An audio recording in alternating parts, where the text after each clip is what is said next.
Traders. इस video में हम समझेंगे कि पिप्स क्या होती हैं, what are pips, price increments.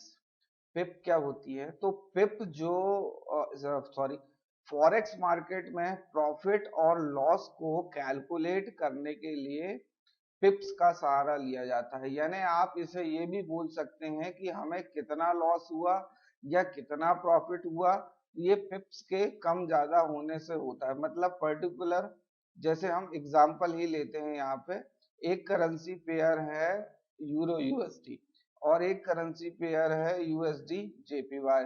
तो यूरो, इसको थोड़ा सा मैं और समझाता हूँ। यहाँ पे एक 5 डिजिट ब्रोकर होते हैं और 5 और 3। तो ब्रोकर जो करेंसी को कोट करते हैं उसमें 1 2 3 4 5, मतलब पॉइंट के आगे आपके 5 अंक हो गए और पॉइंट के आगे आपके 3 अंक हो गए। तो यहाँ पिप जो कैलकुलेट कहाँ से की जाएगी, जैसे यूरो की वैल्यू यूएसडी के सामने क्या है, तो यूरो की वैल्यू 1.13215 हो गई। अब इसमें पिप्स किस तरीके से कैलकुलेट करेंगे, तो ये जो लास्ट का अक्षर है आप इसे भूल जाएं या इसे 1 का 10वां हिस्सा मांगे। यानी अगर आपके पास 1 रुपए है तो 1 रुपए का 10वां हिस्सा क्या हो गया, आपका 10 पैसे हो गया। तो यहाँ पे जब ये 0.05, मतलब ये 0.05 क्या है, 0.05 पिप है। जब ये 1 पिप होगी तो यहाँ पे 1 पिप, यहाँ पे ये 10 कंप्लीट होगी तो यहाँ 1 बनेगी, और यहाँ पे 10 कंप्लीट होगी तो यहाँ पे 1 बनेगी।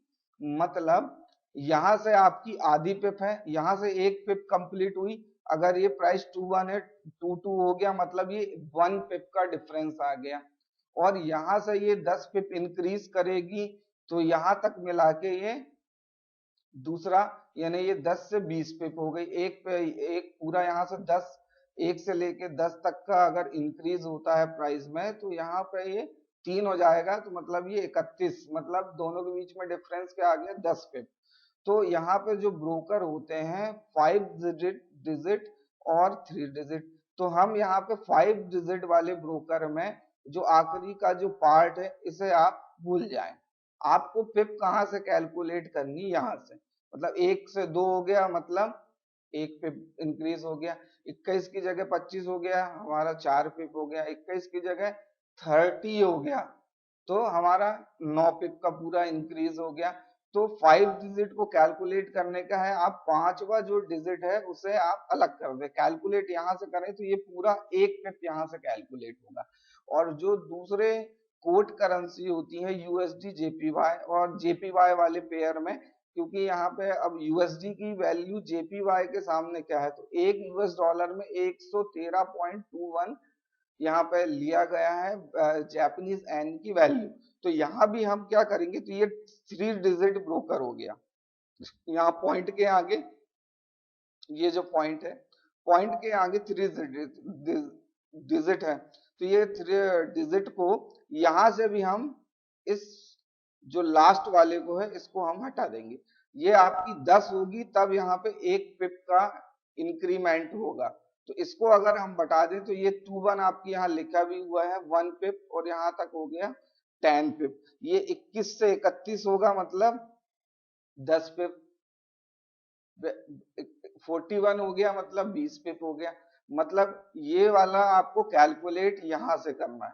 आपका 1 पिप बढ़ गया, मतलब 22 हो गया यहाँ पे, तो 1 पिप हो गया। तो यहाँ पे आपका 10 और 1 लास्ट डिजिट को आप अलग कर दे, तो इसको समझने में बहुत आसानी होगी। नहीं तो हम इसे पढ़ने में थोड़ा सा दिक्कत जाती है लोगों को, ये क्योंकि हमने जो सारा काम बचपन से किया है रुपये में ही किया है, और यहाँ जो सारा काम है यूएसडी और अलग अलग देश की अलग अलग करेंसियों में होता है, तो अलग अलग देश की अलग अलग करेंसियों के प्राइस भी अलग अलग तरीके से चलते हैं। तो यहाँ पे हम इसको 2 तरीके से डिफ्रेंशिएट कर लें, 5 डिजिट ब्रोकर और 3 डिजिट ब्रोकर। तो 5 डिजिट ब्रोकर में हम क्या करेंगे, लास्ट का पार्ट हटा देंगे और यहाँ से कैलकुलेट करेंगे।